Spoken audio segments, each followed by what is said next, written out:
Oui, A et B. C'est bien. Sujet A et B, pardon, mais groupe 3 et 4. Donc, chaque groupe aurait 5 minutes pour défendre sa position. Jérémy va nous mettre un timer de 5 minutes. Et c'est à vous de complètement défendre votre groupe. Ok? On commence par le pour ou par le contre? Le pour. Le pour? Oui. Fait. Go. C'est vous les pour.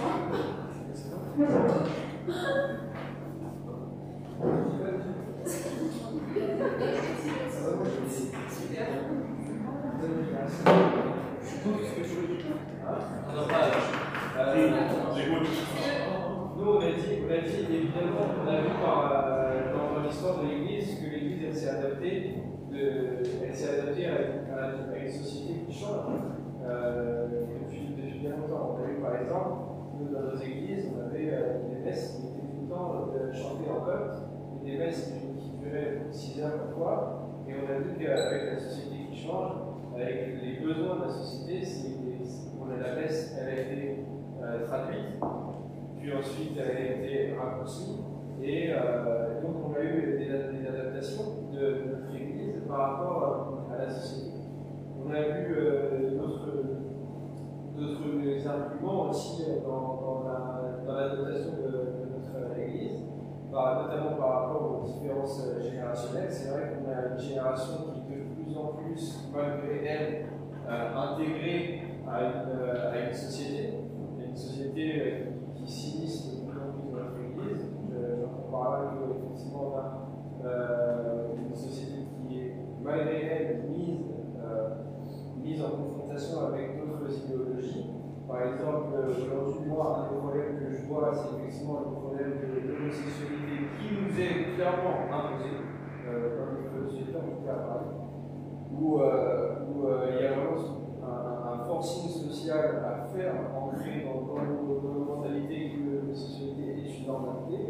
Et du coup, effectivement, l'Église adapte des discours qui autrefois étaient tabous à maintenant, l'Église se force à avoir un discours qui est beaucoup plus ouvert et beaucoup plus et beaucoup moins gêné face à une situation qui est réellement gênante dans la vie de la société. Donc voilà, l'Église s'adapte aux problèmes sociétaux à laquelle elle peut faire face.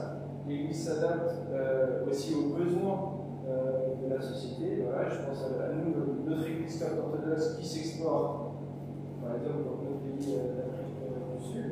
C'est pas forcément exactement les mêmes manières de prier, c'est en d'autres langues, en d'autres expressions de l'amour pour Dieu, mais c'est une autre manière. Mais c'est une Église qui reste comme orthodoxe dans tout le monde. Comment concilier ou différencier les aspects purement spirituels avec les bagages culturels des anciennes générations? Il y a forcément dans tout ça, dans toute cette adaptation à avoir, il y a forcément un repère qui doit être stable. L'Église ne peut pas s'adapter en fonction de l'humeur du pape ou alors de l'évêque, ou en tout cas de celle qui dirige. Il y a une loi. Et cette loi, c'est celle que Dieu nous a donnée dès le départ, la parole de Dieu, où effectivement peut-être que l'Église s'adapte, mais par contre la parole de Dieu, c'est écrit qu'il n'y aura pas un iota qui sera changé de la parole de Dieu. Donc il y a une vraie base qui ne peut pas changer dans le temps, c'est la parole de Dieu. Et d'autres vont arriver, dire effectivement, non, mais les problèmes de la société, c'est tous les problèmes de la vie. Non, c'est pas vrai. Il y a tous les problèmes sociétaux ou des problèmes psychologiques, des problèmes qui concernent le quotidien ont été traités dans la Bible. Mais par contre, c'est vrai qu'il faut aller chercher les réponses dans la Bible. Il y a une loi qui ne disparaîtra jamais, c'est la Bible. Et voilà comment confronter en fait tous ces aspects générationnels, sociétaux à notre vie actuelle. Voilà, il y a une base de référence qui ne peut pas changer. D'accord.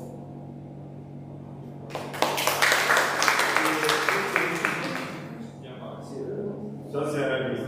On va écouter le contre-avis d'abord. Je ne vois pas les groupes qui qui sont. Ça, c'est la ville, c'est jusqu'où? Non, ça c'est 2, 3. Ça c'est un peu. Ah, donc c'est comme ça. Oui. Moi, je suis vraiment au milieu. D'accord, donc c'est 2007, j'attends de ce 2007. Ah, chaque groupe. Ouais, vous avez donné 5 minutes à chaque groupe. Sinon, mais il n'y a plus à faire. De toute façon, ils n'ont pas pris les temps. Là, on fait 2 minutes. Pardon, 5 minutes par avis et 5 minutes contre avis. Oui. Alors, du coup, pour la première question, on a dit que c'est pas l'équipe de s'adapter, en fait, c'est à nous. On est censé savoir discerner le mal et le bien et donc garder nos traditions de génération en génération. En fait, on a repris aussi verset tout ça, quand je détermine une idée pas utile. Donc, c'est à nous de discerner pas l'équipe de changer. On est différents du monde, en fait, et ça, encore une fois, la Bible nous dit. Par exemple, avec le verset du ciel et la terre, qui se laissait faire de sa valeur après l'alimentation, ça nous montre bien qu'on n'est pas censé changer quoi que ce soit. Et qu'on est censé être fermé sur les questions où la Bible est. Ensuite, pour la deuxième partie du débat, on a estimé que voilà, si on se mélange à la société et au monde actuel, même si on évolue, on va se mélanger peut-être au risque de se perdre nous-mêmes. Donc on est obligé finalement d'être limite quand ça va trop loin, puisque nous on cherche le salut et le royaume des cieux. Et qu'on estime aussi qu'en fait, si on commence à se mélanger aux autres, on va subir la pression sociale des autres à nous dire voilà, ah t'es comme ça, mais non, c'est un gars, etc. Donc on n'a pas à prendre le risque, entre guillemets. Et puis encore une fois, on a encore repris des exemples pour ne pas nous mélanger avec les autres de la vie. On a pris 2. Donc un verset, là ne soit pas parmi les buveurs de vin, parmi ceux qui font des excès de viande, donc en fait pas parmi les gens du monde. Et ensuite, on a repris un deuxième exemple en Genèse avec Jacob qui sépare le noir et le pays des autres, donc ça nous dit bien qu'on ne peut pas avec eux. Voilà.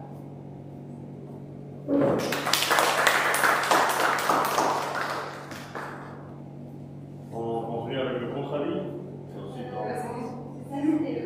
Ça, c'est le contre. Et comme ça, on attend les autres groupes ou on Alors, va faire on autre va chose. d'abord prendre votre avis à connaître sur le A et B. Donc là, ils vont présenter le pour et le contre pour le sujet A et B. Et on voudrait, si ça vous va, même prendre votre avis à vous. Qu'est-ce qu'on peut prendre par exemple de l'un et de l'autre, parce qu'on a vu des points de vue extrêmes, là c'est fermeture totale, et là ils ont trouvé une ouverture. D'accord, d'abord, je souhaite adapter un peu de jargon avec vous, parce que, attention, comme dans tout type de travail que vous faites, la définition des termes font la compréhension de ce qu'on fait. Par exemple, quand il faut bien différencier ce qu'on appelle adaptation de ce qu'on appelle modification ou changement. Comme vous avez dit, il y a des choses de base pour lesquelles on a une base qui est stable et qui est rassurante. Aussi, quand on parle de monde et de société, parce que le monde, selon la Bible, quand on parle du monde, n'aimez pas le monde ni les choses de ce monde. Vous entendez ça à la fin des lectures à la messe? N'aimez pas le monde ni les choses de ce monde. Donc comment on peut être ouvert au monde si on est invité à ne pas l'aimer? Donc là, on parle du monde de quoi? Le monde dans le sens de la convoitise du monde et du péché. Donc on ne peut pas être ouvert au péché, mais on est ouvert à la société et aux besoins de la société. Moi j'ai laissé les termes que les jeunes ont préparés pour aussi qu'on voit comment les choses font les différences. Si moi j'ai un jargon biblique et je connais ma Bible, je connais mes lectures, je sais ce qu'on dit dans la messe, je suis capable de parler correctement selon la parole de Dieu. Mais si moi, ma culture, elle est uniquement la culture de ma société, la télé, les amis, tout ça, je vais venir à l'église avec plein de critiques parce que je ne connais pas ce qui se passe dedans. Et je vais dire, mais non, mais l'église, elle n'est pas ouverte au monde. Et je vais utiliser ce terme. et je vais utiliser ce mot comme critique. C'est pas vrai. L'Église, elle est ouverte à ma société. Elle est ouverte aux besoins de ma société, c'est-à-dire aux besoins des fidèles de l'Église. Par exemple, le mariage dans l'ancienne Église était célébré pendant la messe. Et il y a certains rituels, parce que maintenant, surtout en Europe, il n'y a pas beaucoup de célébrations le jour. On peut le faire aussi le matin pendant la messe. En Égypte, comme il y a plein de couples qui se marient le jour, on a dit mais c'est impossible, sinon la messe elle va durer même plus. Et donc, on a dit on va déplacer ça, on va le mettre en fin d'après-midi, début de soirée, et on peut célébrer la messe le matin. Et ensuite, les mariages qui se suivent.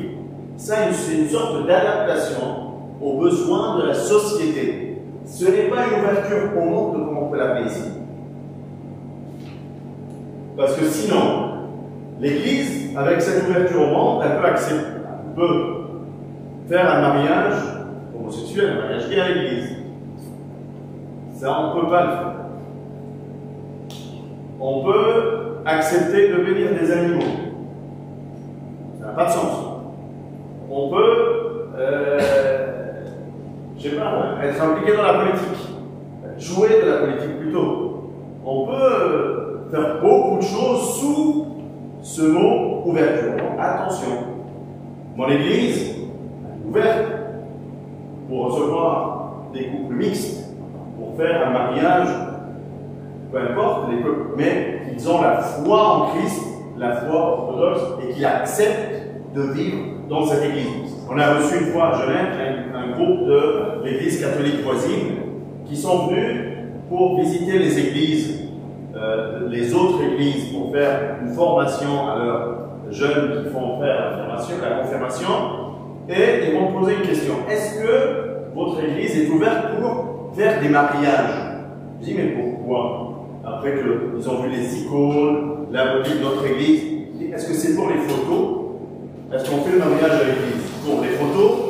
Ou on fait le mariage pour vivre le sacrement du mariage au sein de l'église? Et quand je vis le sacrement du mariage au sein de cette église, je vais vivre dans cette église, faire baptiser mes enfants dans cette église, les éduquer selon l'enseignement de cette église et vivre la parole de cette église. C'est pas la même chose. Si je suis juste ouvert au monde dans ce sens-là, je dis ah oui, c'est pas grave, allez, venez. Mais si je suis conscient et j'ai ce qu'on appelle le discernement, c'est un mot-clé pour ce sujet-là, un mot-clé indispensable, le discernement. Je sais ce que je suis en train de faire. Je m'arrête là et puis on enchaînera plus tard. Donc là, justement, on va prendre le sujet C. Donc on a deux qui fait le contre. Donc ça contre le passage de là et contre le mariage mixte. Ici, on a le groupe 1 qui fait pour les mêmes de sujets. Il y a encore des autres questions là dans le sujet B, là, on va parler. Si ils ont mentionné ici. Donc ALB, c'est Ouais, je veux dire après. On commence par quoi? On commence par le quoi? Essayez d'être très synthétique, vraiment concentré pour qu'on puisse avoir le temps de se Du coup, on va commencer par le sujet C, on va vraiment prendre point par point. Ce qui est bien intéressant dans nos discussions, c'est qu'à la base, moi je suis pas cote et qu'on a pu directement parler de cette histoire de brassage culturel, on va dire. Donc, bon, alors tout d'abord, la première question, devons-nous avoir deux églises? Ce qu'on s'est dit, nous, c'était que deux églises, c'était une division au sein même de la communauté chrétienne copte, et que c'était une perte éventuelle. Qu'est-ce que ça veut dire deux églises? Une église pour les Européens, une église pour les Arabes. Non, notamment arabe, oui, plutôt. Oui, d'accord. C'était surtout pas, c'était aussi écrit par l'anglais. Oui, j'ai compris. Merci. Voilà. Et donc on s'est dit que c'était la différence, c'était un peu la division au sein même de cette communauté chrétienne. Et c'était un peu une sorte de perte d'héritage culturel parce que du coup, c'est des personnes qui vont plutôt être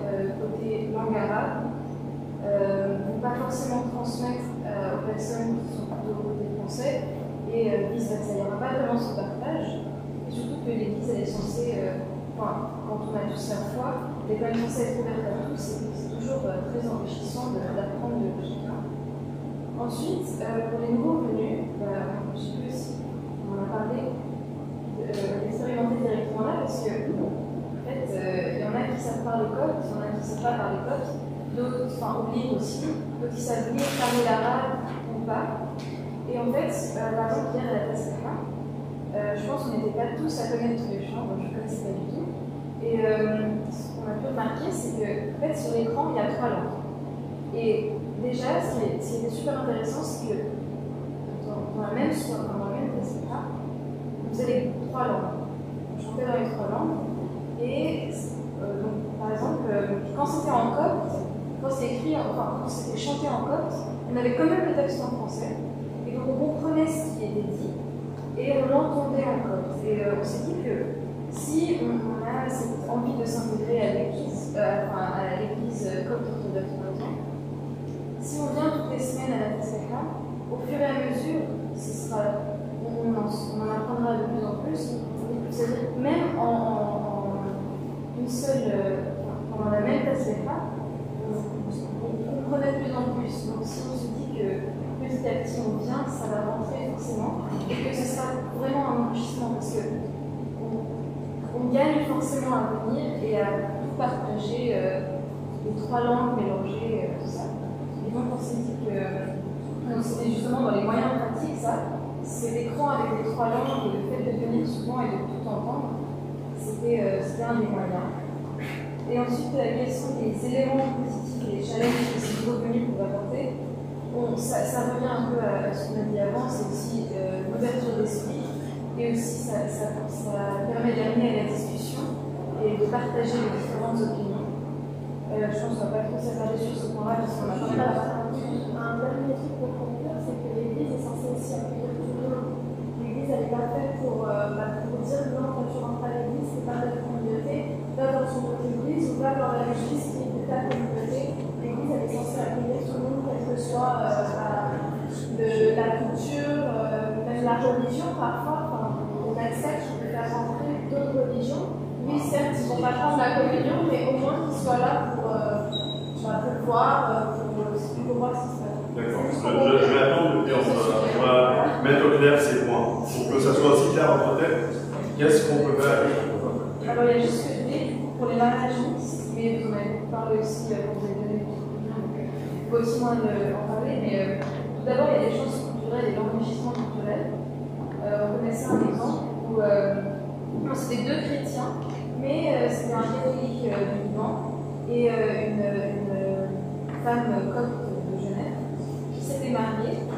Et il avait d'abord dû être baptisé, mais il s'était rendu compte au final, l'un avait beaucoup appris sur l'église de l'autre et vice-versa. Et ce qui était encore plus intéressant, c'était ses enfants qui ont eu de ces deux églises. Parce que du coup, ils allaient dans les 2 églises et aussi pour les enfants, parce qu'après, si vous voulez avoir des enfants, vous n'êtes pas obligé. Mais vous apprenez, les enfants après, ils apprennent beaucoup aussi et ils ont une culture plus enrichie. Et même si à la limite ils sont mis un peu dans cette église-là, ils sauront quand même comment ça se passe dans les autres églises et que dans tous les cas,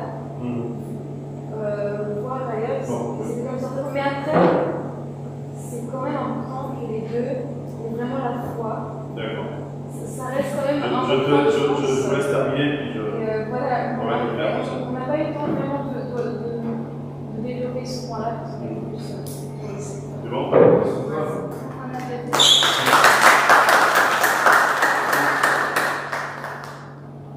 C'est le groupe. C'est le plan. Ouais, parce que les gens en fait, ce qu'ils ont dit, c'était. Ils ont fait.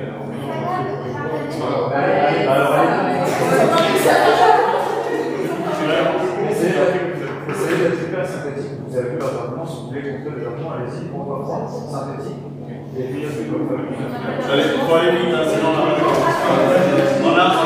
le temps, on y prend le temps, et puis après, on n'aura pas le temps de synthétiser. On a commencé à parler, à dire que le fait de faire 2 églises différentes, ça allait créer énormément de problèmes et ça allait faire enrichir dans l'église. Du fait, par exemple, de la langue, que ce soit le code, que ce soit le français, l'arabe, il y a des personnes qui peuvent préférer, par exemple, une messe en arabe ou en français.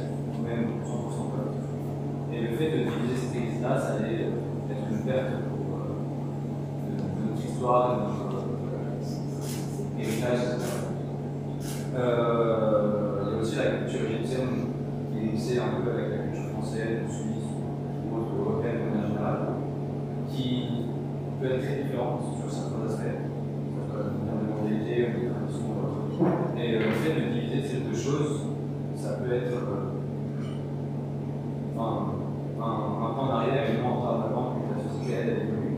Si nous on n'arrive pas à évoluer en tant que société, par rapport à cette société-là, on va pouvoir avancer nous-mêmes et on va être perdu dans la société. Du coup, on a parlé de dignité. On s'est dit que cette personne, une église, un royaume qui est divisé, un royaume qui s'écoule. Du coup, si les gens divisent la langue, des traditions, de la culture, pour X raisons, si on divise déjà cette église-là, on sait que l'église ne va pas tenir longtemps, le problème se appartient. Et c'est tout ce qu'on a dit sur le français. Après, sur le mariage mixte, on disait que oui, sur le voir des personnes qui ont un mariage d'une personne de confession orthodoxe et une autre personne de famille qui est catholique, et voir leur enfant grandir et être dans la foi et prier, et bien dans la religion. Mais on sait qu'au fur et à mesure, les problèmes, les différences dans le couple entre les parents va se montrer et les enfants vont en apprendre énormément et peut prendre un parti. Et de ce fait-là, s'éloigner de l'église de manière générale. On sait que on a un seul baptême, on prend un seul baptême dans le réseau que on prend un seul baptême de notre foi. Et que celui des catholiques est différent du nôtre et du coup on n'est pas pareil.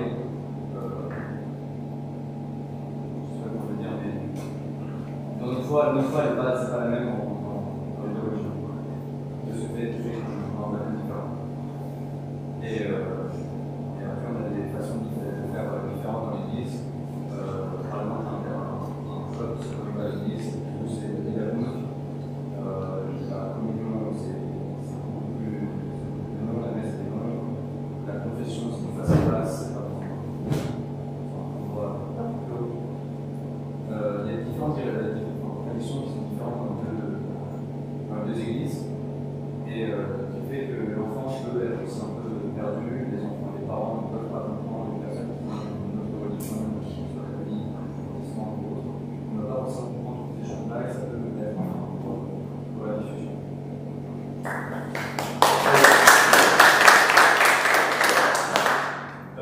Malheureusement, je crois que vous confondez pas mal de concepts.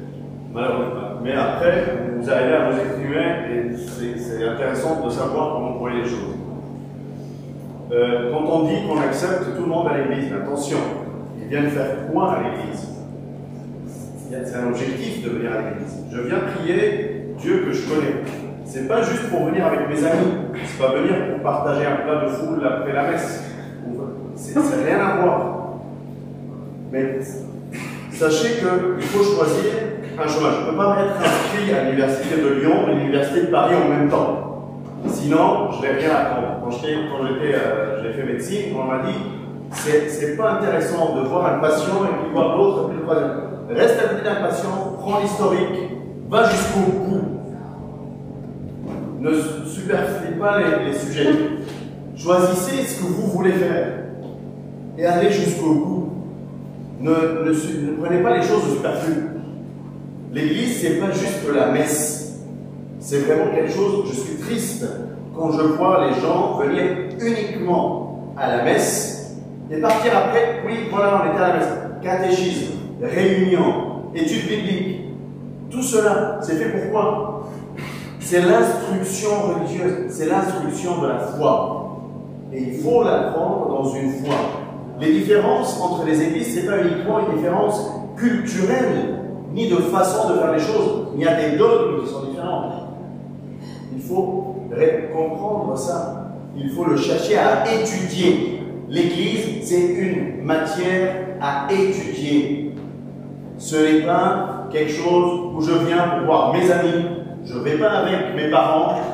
Je m'investis dans l'église avec un objectif de connaître Dieu et de l'apprendre d'une manière et d'une méthode. Je ne peux pas appliquer une méthode X et une méthode Y, et puis après je dis on va dans les deux églises. Et après, oui, c'est intéressant d'aller voir les autres, qu'est-ce qu'ils font. C'est enrichissant, je ne suis pas contre. Mais après, les enfants, ils ne vont pas suivre. Ils ont besoin d'apprendre même par cœur du texte, du jargon. On est en train de leur inculquer la foi. Ce n'est pas quelque chose qu'on va apprendre, qu'ils vont apprendre quand ils seront adolescents. Désolé. Si on attend l'âge de 8, 9, 10 ans pour les uns leur faire apprendre la foi, c'est trop tard. C'est à partir de 4 ans qu'on commence à apprendre la foi et le texte et les termes bibliques. Oui, juste une question, parce que si on sera encore, et par exemple, on parle plutôt de deux églises orthodoxes, donc oui. C'est plutôt comment? Parce que c'est. Du coup, c'est vraiment plutôt la. Là c'est des différences culturelles et linguistiques. Mais moi, je parle des différences, par exemple, entre les orthodoxes calcédoniens et les orthodoxes orientaux. C'est pas la même, ça, c'est des différences de dogmes qui sont entre deux églises. Mais il y a des églises là qui ont les mêmes dogmes. C'est pour cela que je dis, c'est pas uniquement des différences culturelles, mais il y a des différences de dogmes qu'il ne faut pas négliger. Donc, il faut savoir, c'est quoi le dogme de cette église. Parfois, quand on est à l'étranger, on écoute le pape Tawadros II et son partenaire dans le ministère, sur le confrère de l'État apostolique, le Marie Francis 22, et on écoute.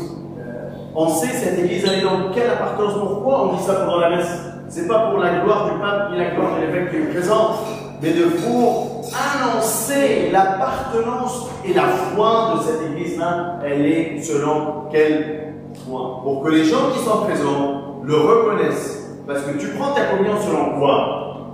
Ta foi. Si tu ne t'identifies pas dans cette foi, tu prends quoi dans ta bouche? Selon quelle foi? Selon quel credo? Si ce n'est pas le même. Si tu ne cites pas le même credo, c'est pour cela qu'on dit prière autrefois. Apprenez par cœur. Il faut apprendre la messe par cœur. C'est pas que je suis dans un livre quand on est petit. On ne nous a pas appris à prendre le livre de collègue et feuilleter les pages. Ça, c'est pour les tout petits. À partir d'un certain âge, je le connais par cœur. Je n'ai pas besoin. Je suis à l'église, yeux fermés, et je sais où je suis dans la messe. Je prie les paroles avec un boule. Je prie les paroles dans ma tête avec les diacres et le peuple. Je ne suis pas là juste pour chercher les pages quand j'ai 20 ans et 25 ans. C'est désolé, c'est trop tard. Ça, c'est pour les 5, 6 ans, 8 ans qui commencent à lire. On dit la même messe. Pourquoi? Pour l'apprendre par cœur. Et là, priez. Faites ça, c'est un exercice à faire à la maison. À avoir un collègue à la maison pour le travailler à la maison. Pas le découvrir à l'église. C'est trop tard. Et quand est-ce que tu vas apprendre ça si tu n'es pas investi dans le catéchisme et que tu le prends au sérieux? C'est pas que je te tire pour venir au catéchisme, c'est comme une matière à l'école. Tu dois réussir ça pour ton royaume des cieux, pour ton héritage céleste. Si tu n'es pas conscient de ça, comment peux-tu y arriver? Bon, moi je m'arrête là, je laisse. La question là de migration des églises, c'est très intéressant ce sujet-là, parce que là aux États-Unis maintenant ils ont des églises différentes, c'est vrai. Qu'est-ce que vous avez divisé dans le même groupe? C'est un peu bizarre. Peut-être que je me suis dit, peut-être aux États-Unis il y a beaucoup de gens, d'accord. Les parents répondent à la messe en arabe, c'est le changement. Les enfants répondent à la messe en anglais, voilà. Je crois que c'est important quand même que chaque groupe est pris dans la langue et qu'il comprend bien, qu'il réagit avec nous quand on prie. Vous, quand vous dites, nous te supplions, nous on comprend. Donc, voilà. Mais ce que j'aime bien, il faut quand même créer des activités ensemble. Il ne faut pas faire vraiment la séparation. Il faut le respect des anciens. Il faut, pour la nouvelle génération, il faut avoir le respect vis-à-vis des anciens ou les parents, d'accord? Je crois qu'il y a. Il faut aussi que les autres aussi vous apprécient beaucoup, que vous valorisez ce que vous faites, il y a des différences. Donc, moi je suis pour faire deux messes, deux liturgies, un arabe, un pour eux aussi, parce que nous, les parents, il y a beaucoup d'Égyptiens, voilà, tout en français, voilà, c'est vrai. Comme les Européens aussi, on insiste, c'est vrai, il a raison, on insiste parce que c'est vous l'avenir de l'Église. Mais pour les autres, pour qu'ils profitent spirituellement, il faut que la messe, on peut faire de messe, mais il faut créer quelque chose en commun. Je ne sais pas qu'est-ce qu'il y a quoi. Créer quelque chose en commun, et nous, quand on se croise, il faut qu'on fasse des efforts, qu'on s'approche à l'autre. Il ne faut pas faire des divisions, il ne faut pas s'éloigner. Voilà. Parce que malheureusement, je vois ça aussi dans les prêtres. J'ai vu ça dans les prêtres anglophones, d'accord, deuxième génération qui sont ordonnés prêtres. Malheureusement, c'est à mon avis personnel, ils n'ont pas cette capacité. Parce que la vie qui il arrive en France, il arrive bien à s'adapter aux jeunes français, il arrive bien à avoir les parents aussi, et s'adapter.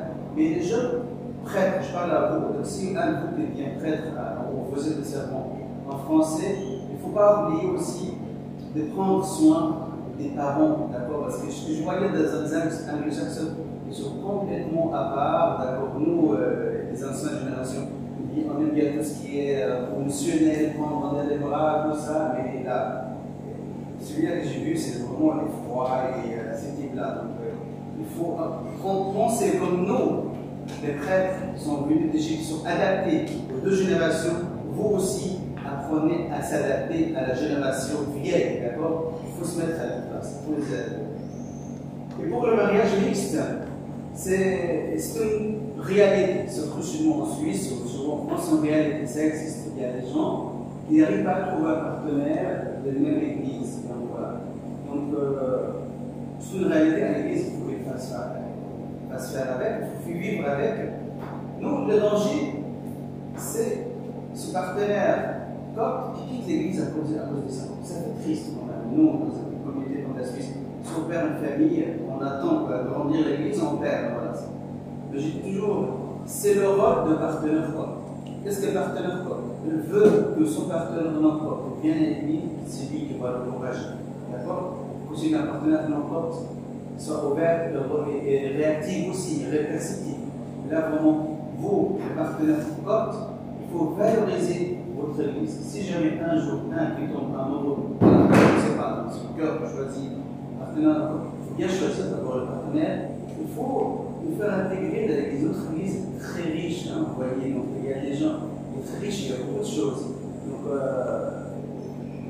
et vous aussi, vous êtes très attaché à l'église. Si vous voyez quelqu'un comme ça, il faut l'entourer aussi. Il faut aussi accueillir le partenaire non copte.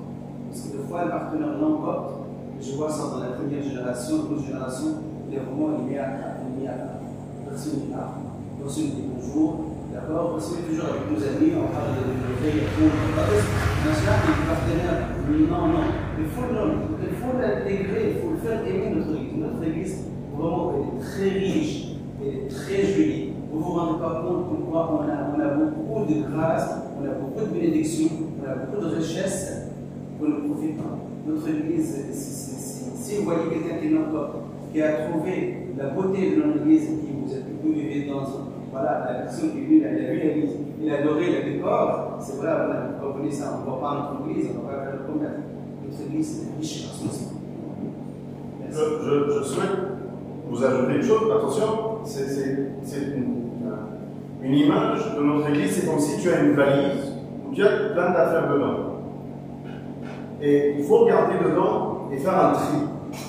Parfois, il y a des choses que maman et papa nous ont mis dans la valise quand vous venez ici. Ah, mais attention, prends cette veste parce qu'il va faire froid. Attention, prends ça parce que. Et tu as des choses que tu mets de côté et tu ne les regardes même pas. Il y a des choses que tu aimerais plus que les autres. Et des choses que c'est toi-même que tu vas même mettre en cachette pour que j'ai envie d'avoir ça sur moi, même si mes parents ne soient pas d'accord.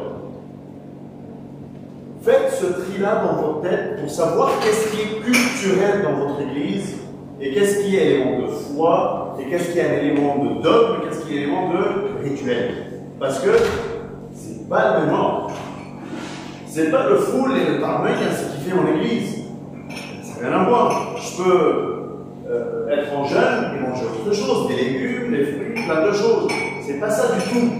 Ne limite pas ta foi à des choses culturelle. Mais ta foi, elle est au-delà de ça.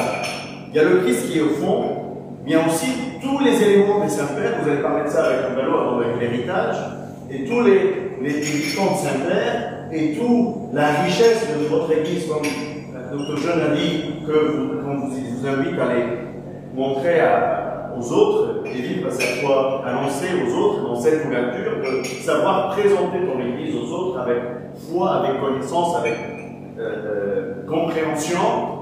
Ça, c'est un travail. Je peux donner un exemple d'un couple mixte qu'on a à l'Église. J'admire comment il fait pour aider son épouse à s'intégrer dans l'Église et l'effort qu'il le fait. Elle dit des chanteurs. Elle dit des paroles de la messe. Elle arrive à suivre toute seule. Ça y est, c'est un effort. C'est pourquoi? Parce qu'à la maison, il fait ça. C'est pas un travail qu'il le fait pour les parents à l'église, pour se montrer. Parfois, on fait des choses à l'église pour faire beau et joli pour les parents et la société. Mais si tu veux savoir si tu aimes Dieu ou pas, regarde ce que tu fais dans ta chambre et tu vas le savoir. Est-ce que tu cherches ta Bible? Est-ce que tu cherches tes chants? Est-ce que tu cherches ta tasbiha? Est-ce que tu cherches cela dans ta chambre? Si tu fais ça, tu vas pouvoir le transmettre à tes enfants. Mais si tu ne les fais pas toi-même et tu limites à ah oui, j'ai porté ma tonia, ah oui, j'ai mis mon écharpe, ah oui, j'ai fait ci et cela, et les gens m'ont félicité, j'ai fait mon devoir. Désolé. Dieu n'a pas aimé ça et c'est pour ça qu'on est en confinement, il nous a pris notre Église. Je ne veux pas cet élément sociétal, je veux ton cœur. C'est pour ça que même le jeûne, on est en train de manger des aliments véganes pendant le jeûne. Parce que c'est un moyen et ce n'est pas un objectif. Si je me limite au jeûne comme un objectif, je vais être perturbé. Mais c'est ça, oui, c'est ça, c'est mais si je suis conscient que c'est un moyen et l'objectif c'est de savoir dire non au péché, je vais faire le tri, savoir, voilà, je mange ça, je suis satisfait de ce que je mange et je suis en jeûne et je vois ce que je fais et je respecte mon Église et je fais l'entraînement qu'elle me fait apprendre. Parce que l'objectif n'est pas le jeûne, mais c'est de savoir dire non au péché. Soyez ouverts à votre société. Annoncez la foi autour de vous. Soyez dans le discernement de la parole de Dieu, mais aussi apprenez la richesse de votre Église pour pouvoir la transmettre.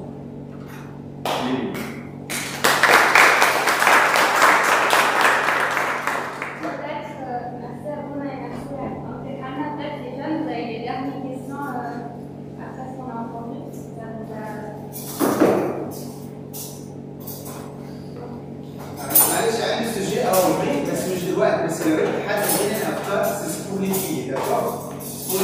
On a un problème, nous, avec les filles dans l'église. Les garçons s'intègrent bien à travers les diaconesses, les diaconies, d'accord? Ils ont un rôle, ils sont définis, voilà, ils s'attachent à l'église parce qu'ils ont des diacres, voilà. Mais les filles, ce que je vois, les filles se sont mis d'accord, voilà. Vous, s'il y a une, deux, trois de vous qui donnent des idées, qu'est-ce que l'église de demain peut faire pour intégrer les filles plus, j'aimerais vraiment les filles qui soient très actives dans l'église. Moi, là, je ne veux pas prendre le temps maintenant, je ne sais pas rester là. Voilà, il y a les idées.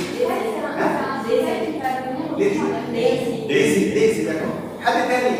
S'il vous plaît, parce qu'on cherche des idées, comment intégrer les filles pour ressentir que vous avez un rôle à faire. Voilà. Parce que les gars, voilà. Après, ici, et là, il y a encore 2 heures. Ça va, on va se mettre genre, on va écrire là.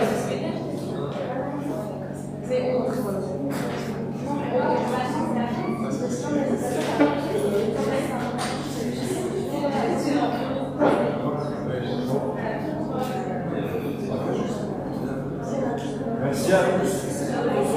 Merci à tous.